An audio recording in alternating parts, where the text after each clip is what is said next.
السلام علیکم ورحمۃ اللہ وبرکاتہ۔ سورۃ النساء آیت نمبر 15 اور 16 کی تلاوت کر رہی ہوں۔ اعوذ باللہ من الشیطان الرجیم، بسم اللہ الرحمن الرحیم۔ واللاتی یأتین الفاحشۃ من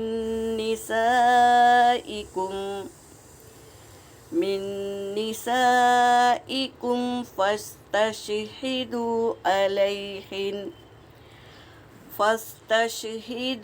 علیہن اربعۃ منکم، فإن شہدوا فأمسکوہن فی البیوت حتی یتوفاہن الموت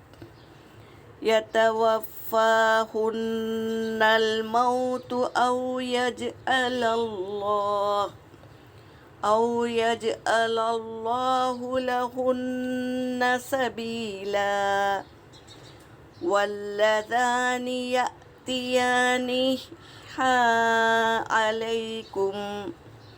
يأتيانها منكم فآذوهما، فإن تابا وأصلحا فأعرضوا عنهما إن الله كان توابا رحيما۔ صدق اللہ العلی العظیم۔ ترجمہ کر رہی ہوں۔ واللاتی، اسم موصولہ کی بات چل رہی ہے اور یہ اس کا مطلب کیا ہے؟ دو عورتیں یأتینا الفاحشۃ، پہنچ جائے فاحشہ کام پر، دو عورتیں آ جائے فاحشۃ یعنی فاحش کام پر، من نسائکم تمہاری عورتوں میں سے یعنی مسلمان عورتوں میں سے، فاستشہدوا پس تم بنا لو گواہ،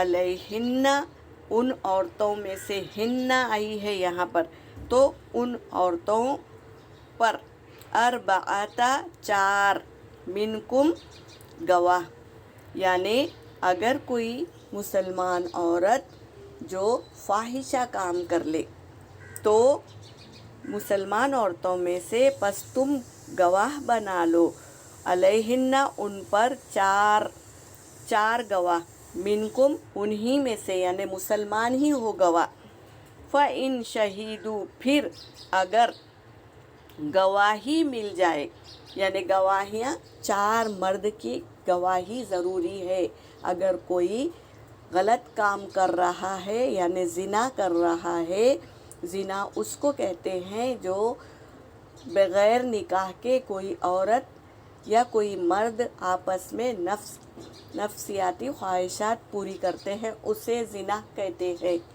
اللہ تبارک تعالیٰ نے نکاح کے ذریعے خواہش پوری کرنا وہ حلال ہے، اگر ہم نکاح نہیں کیے تو وہ زنا ہے۔ تو کوئی زنا کر رہا ہو، ایک مرد یا ایک عورت، تو چار شخص کی گواہ چاہیے، وہ بھی مرد اور عاقل، بالغ اور عاقل ہونا چاہیے، وہ چاروں کی گواہی موجود ہو تو تم کسی پر بہتان یا الزام لگا سکتے ہیں۔ پھر اگر گواہی مل گئی، فَأَمْسِكُوهُنَّ تو تم روک لو اس عورت کو جو زنا کی ہے نا، اس عورت کو تم روک لو، فی البیوتی اپنے گھر میں، حتیٰ یہاں تک کہ यतवफ़्फ़ाहुन्नल मौत, उसे पहुंच जाए मौत तक, यानी वो मरने तक उसे अपने घर में रख लो, क़ैद कर लो, ये उसकी सज़ा है। जब तक उस पे मौत वाक़े ना हो जाए तब तक। औ यजअलल्लाहु, या अल्लाह कोई बना दे, फ़लहुन्ना, उस औरत के लिए, सबीला, कोई रास्ता, तब तक उसे क़ैद रखना है, घर के अंदर क़ैद रखना है। वल्लज़ानी, अब यहाँ पर दो औरतों की बात चल रही थी, इसलिए इसमें मौसूला मुअन्नस का लाया गया है। यहाँ पर मर्द की बात चल रही है। वल्लज़ानी, और मर्द, यातियानिहा, वो दोनों पहुँच जाए, मिनकुम, तुम में से, यानी ईमान वालों में से, फ़आदूहुमा, तो एज़ा दो, हुमा, उन दोनों को, हुमा ज़मीर आई है जमा की। फ़इन ताबा, फिर अगर वो तौबा कर ले, वो दोनों तौबा कर ले, व अस्लहा, और इस्लाह कर ले, फ़अरिदू, तो उन्हें छोड़ दो, अनहुमा, उन दोनों को छोड़ दो। क्योंकि ऊपर जो बात चल रही थी, कोई औरत अगर शादीशुदा है और मर्द भी शादीशुदा है, वो दोनों मिलकर ज़िना किए हैं, तो उनकी सज़ा क्या है? रजम। रजम उसको कहते हैं जिसे ज़मीन में पूरे का पूरा धंसा दिया जाता है और मुंडी ऊपर रहती है और उस सर पर पत्थर मारा जाता है, उसे रजम कहते हैं। रॉ जीम मीम, रजम यानी पत्थर मारना, पत्थर मार मार के उसको मार दिया जाता है। क्योंकि वो शादीशुदा थे, शौहर और बीवी मौजूद थे, फिर भी उसने किसी और गैर मर्द से ज़िना की, तो वो गुनाह का इर्तिकाब कर चुके हैं, तो उनको रजम किया जाता है। अब नीचे जो है यहाँ पर ये मर्द औरत क्या है? बग़ैर शादीशुदा अगर हो, ये बग़ैर शादीशुदा अगर हो, तो वो दोनों अगर माफ़ी चाहे और इस्लाह भी कर ले, यानी फिर मैं दोबारा ये गुनाह नहीं करूँगा, ऐसा इस्लाह कर ले, तो छोड़ दो उन दोनों को, बता रहे हैं, छोड़ दो उन्हें। उनकी सज़ा क्या है? 100 कोड़े मारे जाते, ये शरीयत की सज़ा है। 100 कोड़े मारे जाते हैं।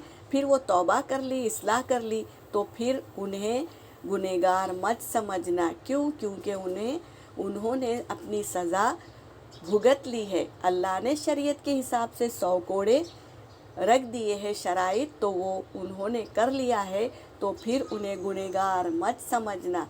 किसी ने तानाकशी की या उन्हें गुनहगार समझा, तो अल्लाह उस शख्स को जो तोहमत लगा रहा है उसको अल्लाह अज़ाब देंगे, तो वो पाक हो जाते हैं। माफ़ी मांग ली उन्होंने, गुनाह भुगत लिया और माफ़ी मांग ली, इस्लाह कर ली, तो अब उन पर कोई गुनाह नहीं होगा, वो पाक हो जाते हैं।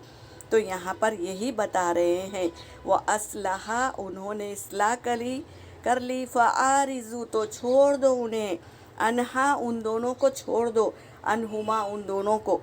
इन्नल्लाह, बेशक अल्लाह, काना है, तव्वाबर रहीमा, तौबा कबूल करने वाला, यानी तौबा सुनने वाला और रहम करने वाला भी अल्लाह है। तो यहाँ पर ये बात लाकर बता रहे, इन्ना लाकर बता रहे हैं, तशदीद वाला हर्फ, बेशक अल्लाह तौबा को कबूल करता है और रहम करता है। तो तौबा को कबूल करने वाला भी अल्लाह है, रहम करने वाला भी अल्लाह है। तो तुम कौन होते हैं उन्हें ताना देने के लिए और उंगली उठाने के लिए? तो हमें ऐसे काम नहीं करना है। अल्लाह ने शरीयत कायम कर दी है, तो वो शरीयत के हिसाब से हमको चलना है। हमें किसी पर तोहमत नहीं लगाना है। जब तक के 4 गवाह हमारे पास मौजूद ना हो اور وہ گواہ ان کو ایسا فیل کرتے ہوئے دیکھے تو ہی وہ گواہ گواہی دینا، ورنہ ایک اگر مرد دیکھا ہے تو گواہی اس کی قبول نہیں کی جائے گی۔ 4 مرد دیکھے گواہ، 4 مرد ہونا چاہیے، تب کسی پر تم الزام ثابت کر سکتے ہیں اور وہ سزا بھی دے سکتے ہیں جو اللہ نے شریعت میں بنائی ہے، ورنہ کسی پر تہمت لگانا بہت بڑا الزام ہے جو اللہ تبارک تعالیٰ اس کی سزا بہت سخت دیے ہیں۔ تو ہم کو کبھی بھی کسی پر الزام نہیں لگانا ہے۔ یہاں پر میرا سبق ہو گیا۔ وآخر الدعوانا ان الحمد للہ رب العالمین۔